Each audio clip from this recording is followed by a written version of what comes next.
এখানে আপনি রাজনৈতিক বক্তব্য দিবেন। শেখ হাসিনা সবচেয়ে বড় বেনিফিশিয়ারি ছিল বিএনপির এগেন্সটে কথা বলছে।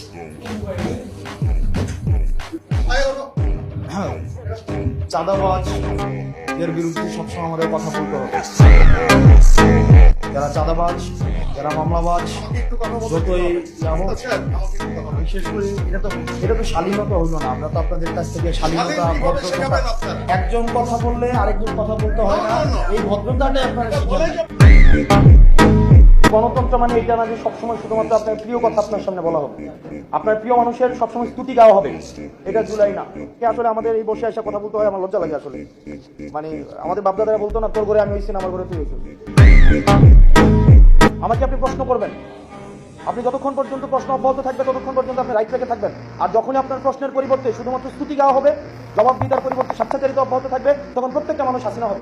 হাসিনা তো ব্যক্তি না, হাসিনা একটা আইডিয়া। হাসিনা কি স্তুতি ছাড়া, এখানে প্রশংসা ছাড়া কিছুই বলা যেত না।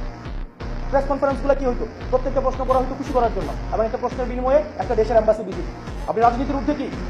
আপনাদের ডিজি যখন বসাইছে আমি দেখছি না যে অফিস করতে দিচ্ছেন, আপনারা দেন নাই, তখন রাজনীতি আপনারা ডিল করছেন।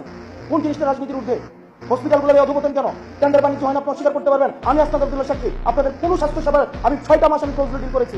আপনাদের পোস্টিং প্রমোশন এগুলো রাজনৈতিকভাবে ডিল করা হয় না, আপনি বলতে পারবেন।